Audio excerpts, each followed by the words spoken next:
ku koronto noo geliye iyo ku noo geliye hoolka noo dhis iyo mid barkad noo dhis iyo mid musqul noo hagaajiye iyo inta kaloon annagana aan baalal u wada noqon inay soo baxaanaan wiilasha iyo gabdhaha khayrka badan oo meesha fadhiya aan ka rajaynaynaa jazaakum allahu khayran. waa arkaysiin ardaydan in hor fadhiso iyo qayb kale waxaa jirta dad weyn oo xir ah oo qur-aanka ilaahay usoo hijrooday inay bartaan ayaa markaska wax ka barto. waxaan u baahannahay musqushii mar hore way sii yareed oo 17 fuud ayay qodneed marka musqul la'aan aan hayso musqushi way buuxsantay. waalidka iyo culimada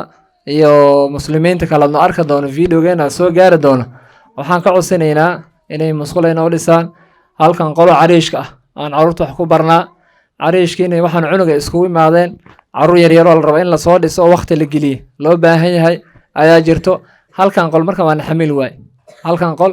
waan xamil waay barantadan aan soo fadhiisanaa markaan hoos kale hata ma haysano aan ku kala nafaasno. ardaydan way dhowr qaybood waa qayb la rabo inay quraanka ay xifdiso qayb 10 wada qayb hadda soo gudubti oo macallin gooni in loo qabto la raba qayb kale sii joogta 10 sii wada marka meeshii nama sii qaadayso baahidan oo joohan waa jirtaa. marka martada iyo muslimiinta dhammaan meel walba joogaan waxaan ka codsanaynaa ayna soo garab qabtaan oo baahiyaalkaas dugsiga ka jirta ay lana soo garab istaagaan ayaan ku codsanayaa. السلام عليكم ورحمة الله وبركاته. dugsigan dad badanaa dhigta ilmahan meesha dhigtood u jeedaan qolkan gadaasheena keliya u dhisan waxaan teendhadan waa lasoo qaatay waa lasoo kireystay Mandheera County ku qoran u jeedaan adinka ba akhrisan musqul dhallaho qadiim aheed oo intaan meeshaan la gidin ka hor ku sii taalay oo 17 feet qodeed oo la soo isticmaalay taqriiban dhowr iyo 10 sano ayaa musqul waa meesha dhibicda ugu horeysa oo biyo ku dhacaysa waa maqlaysaa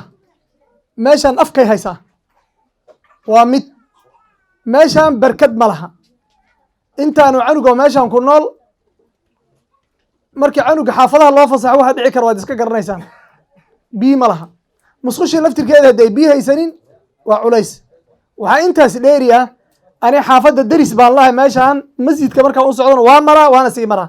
dhalinyaro badan oo xer oo raggan gadaasheeda fadhiya u badan habeenkii meeshaan quraan ku akhriso quraan ku barata ma lahan korontona waa loo baahan yahay waxaa kaloo culays oo jira meeshaan dhilaa wax lagu baranaya waxaa loo baahnaan lahaa meelay ku yara kala nafaasaan oo in meeshaan dhinacan ama dhinacan derbigan hool intaan ka dhisana kor mabaati uu ka fuulo hoosna iska furan inaan samaysano oo ilmihii meel ay helaan aad bay u wanaagsanaan lahayd marka afartaa shay oo ay tahay mid qol weyn oo hool oo ilmihii lagu farbaro oo ay ku nafaasaan inay helaan waa mid labaad musqula loo baahan yahay barkad baa loo baahan yahay dad habeenkii wax barta ayaa jira korontaa loo baahan yahay nabigeena calayhi salaatu wasalaamna wuxuu yidhi qofka haddii uu geeriyoodo camalkiisa wuu go-ayaa ilaa 3 arrimood moogi 3 arrimoodna xadiidka waad garanaysaane meesha 3 ay isugu imaadaan oo laga heli lahay meeshaan waa 3 arrimood meesha laga heli lahay ilaahay aydan barakeeye qof noo qaada hadda lacag ma ururinayno lacag hala ururin ma dhahay laakiin qof noo qaada